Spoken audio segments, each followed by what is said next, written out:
इस कार्यक्रम का संचालन कर रहे आत्मीय बड़े भाई प्रेमशंकर जी, हमारे पिता तुल्य पुण्यदेव बाबू, शिवचंद्र बाबू, नवल बाबू, उपस्थित सभी अभिभावकगण, हमारे गांव के सभी बड़े बुजुर्ग भाइयों बहनों, सभी साथियों, प्रेस मीडिया के बंधुओं, आपके सामने दो साथी यहाँ पर उपस्थित हैं। एक दीनबंधु क्रांतिकारी जी हैं। देखिए, मुझे लगता है 30 वर्ष भी उम्र इनकी नहीं होगी और आई के रहने वाले हैं और हमारे इलेक्शन एजेंट यही थे। और प्रभात कुमार प्रभाकर जी हैं, ये मुजफ्फरपुर शहर के सामाजिक कार्यकर्ता हैं। पूरे मुजफ्फरपुर शहर को इन्होंने ही संभाला।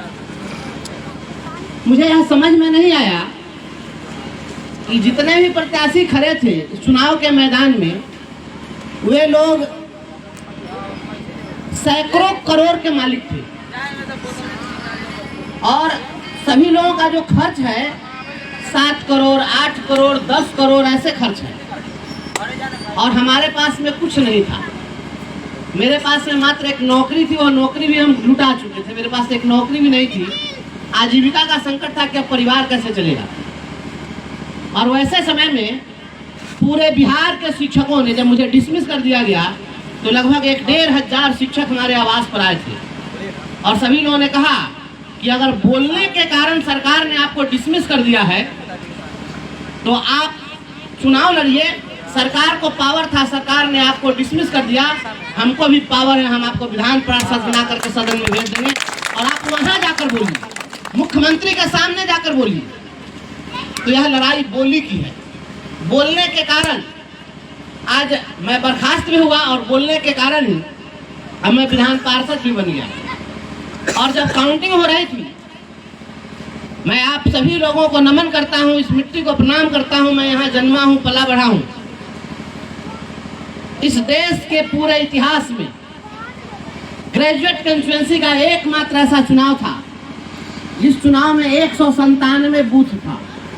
4 जिला है, नेपाल के बॉर्डर भिट्ठा मोड़ से लेकर राघोपुर दियर तक, और 197 बूथ में से किसी एक भी बूथ पर हम हारे नहीं है, सभी बूथ पर जीते।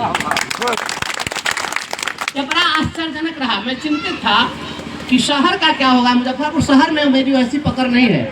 प्रभाकर भैया यहाँ पर उपस्थित हैं, वहाँ के बहुत सारे जनप्रतिनिधि, मैं नाम नहीं लूंगा क्योंकि उनको दिक्कत हो जाएगी, जो अन्य पार्टी के लोग थे, बड़े बड़े नेता थे, उन्होंने कहा कि नहीं, किसी नौजवान को मदद करना चाहिए, ये नीतीश कुमार के लंका में यही आग लगा सकता है। इसलिए लोगों ने मुझे मदद किया और मुजफ्फरपुर शहर से भी हम लीड कर गए, कहीं दिक्कत नहीं हुई।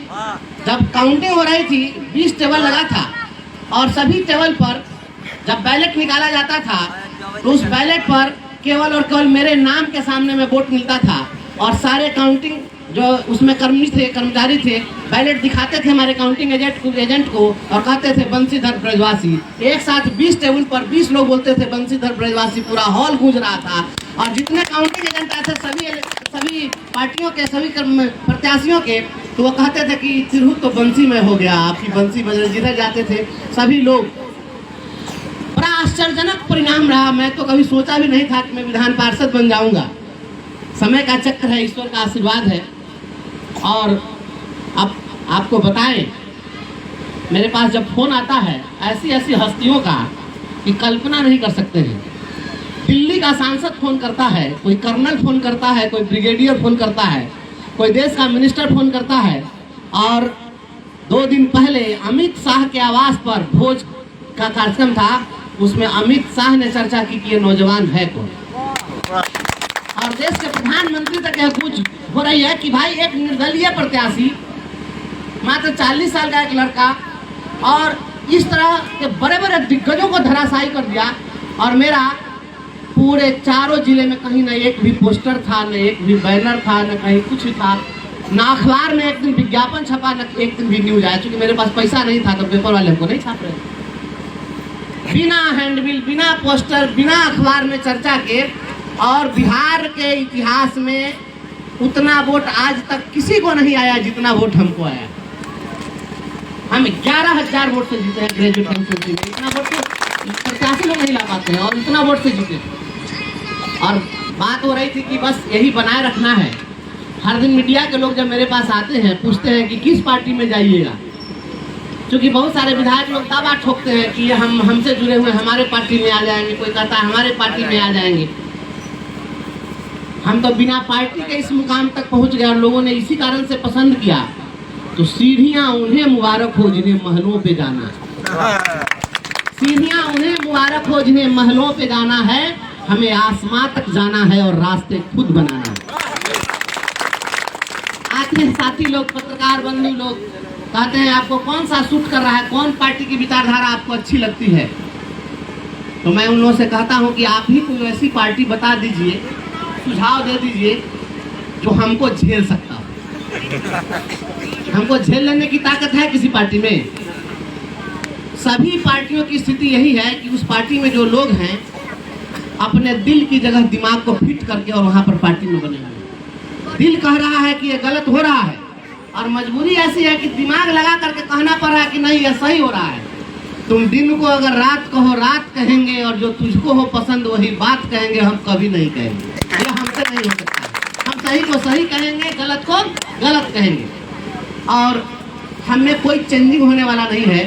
कल फोन आया था पटना से, एक ऐसे हमारे वयोवृद्ध नेता हैं, विधान परिषद में हैं, अभी 40 वर्षों का संसदीय जीवन है। जितनी मेरी अवस्था है इतने दिनों से वो संसदीय जीवन जी रहे हैं। उन्होंने कहा कि पटना में जितने भी नेता हैं सारे पॉलिटिकल लोग आप पर रिसर्च कर रहे हैं कि आखिर यह व्यक्ति है कौन और कैसे यह हुआ। और सभी लोगों ने निष्कर्ष निकाल कर कहा कि अभी जिस तरीके से यह रहता है, जिस तरीके से बोलता है, अगर ऐसा ही बना रहा तो भविष्य का कर्पूरी ठाकुर बनेगा। हमने कहा कि हम 24 कैरेट सोना है, हम कभी भी बदल नहीं सकते हैं, हमें बदलाव नहीं होगा। ये बदलाव उन लोगों में होता है जो लोग बदलते बदलते वहां तक आते हैं। हम जमीन पर चलने वाले संघर्ष के पथिक हैं। हमेशा रंग बदलने की कलाकारी नहीं आती, हमेशा रंग बदलने की कलाकारी नहीं आती, बदलते दौर की मुझको अदाकारी नहीं आती। जिसे तहजीब कहते हैं वो आते आते आती है, फकत दौलत के बलबूते रवादारी नहीं आती। असंभव नहीं है, हमें बदलाव नहीं हो सकता है। लड़ाई शुरू हुई थी रोटी की और रोटी की लड़ाई चलेगी।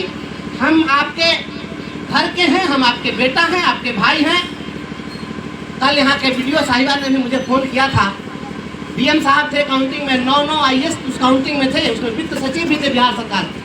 जब मैं निकल जाता था हॉल से तो दूसरे व्यक्ति को बुला करके पूछते थे कि आखिर यह कौन लड़का है, कैसा है, कैसे ऐसा करामात हुआ कि लोग इतने दीवाने हो गए। हमारा 5000 बैलेट इनवैलिड हुआ है, नहीं तो वोट का अंतर और बढ़ता।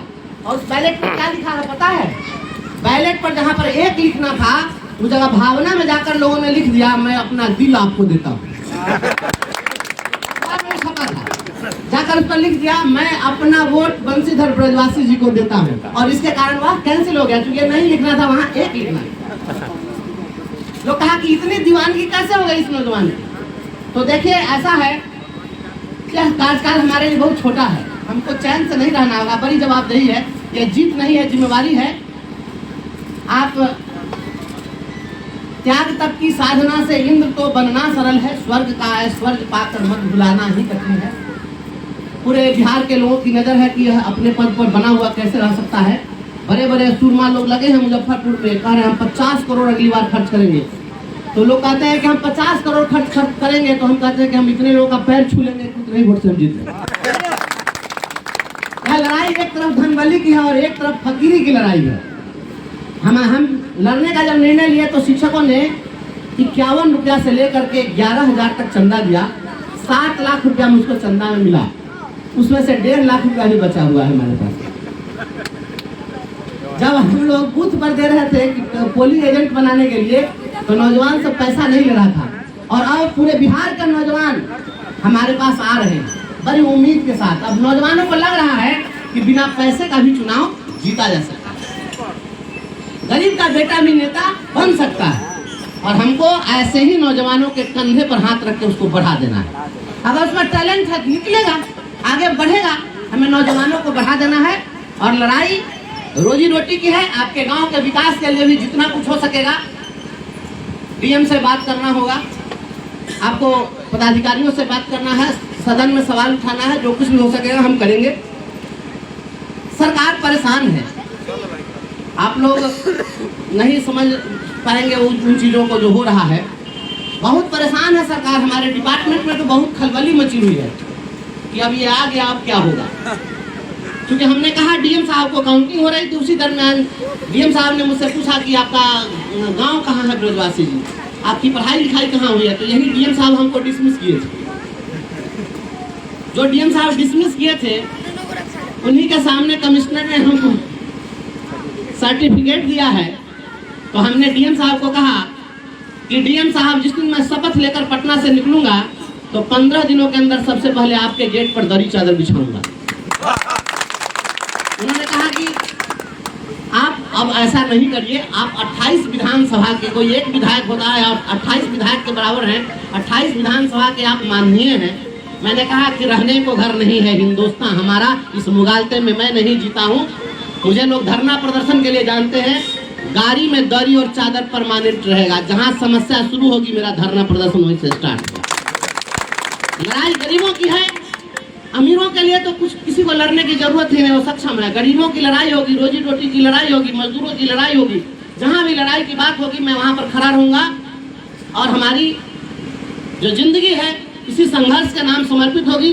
50 रुपया रोज पर शिक्षा मित्र के रूप में बहाल हुए थे हम लोग, आज 50,000 रुपया वेतन मिल रहा है। इसके लिए हमने अपना खून पसीना बहाया है। इसके लिए हम पटना की सड़कों पर सोए हैं, लाठी खाए हैं, गिरफ्तारी हमारी हुई है।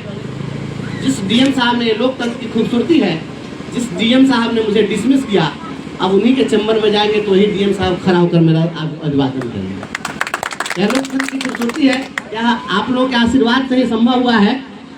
इसलिए हम तमाम अपने क्षेत्र के सभी नौजवानों से भी कहना चाहते हैं, हमको शपथ ले लेने दीजिए, थोड़ा सा सिस्टमेटिक करते हैं और कुछ व्यवस्थित करेंगे और सभी लोगों को जोड़ेंगे। आइए, राजनीति के क्षेत्र में भी आइए, सामाजिक क्षेत्र में आइए। हाँ, गलत नहीं करिए।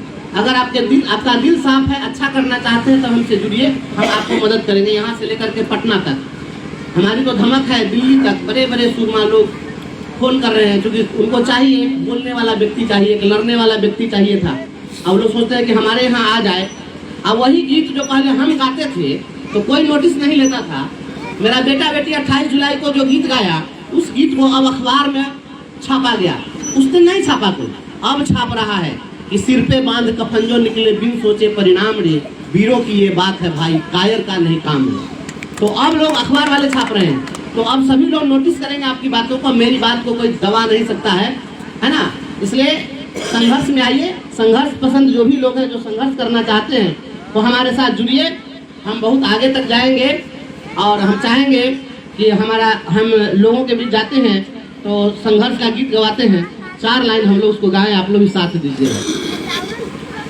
इसलिए राह संघर्ष की हम चुने, जिंदगी आंसुओं में नहाई न हो। इसलिए राह संघर्ष की हम चुने, जिंदगी आंसुओं में नहाई न हो। शाम सहमी न हो, रात हो ना डरी, शाम सहमी न हो, रात हो ना डरी। भोर की आँख फिर डब डबाई न हो, भोर की आँख फिर डब डबाई न हो। इसलिए राह संघर्ष की हम चुने, जिंदगी आंसुओं में नहाई न हो किसी के लिए मखमली बिस्तरा, हो किसी के लिए मखमली बिस्तरा, और किसी के लिए चटाई न हो, और किसी के लिए चटाई न हो, इसलिए राह संघर्ष की हम चुने, जिंदगी आंसुओं में नहाई न हो।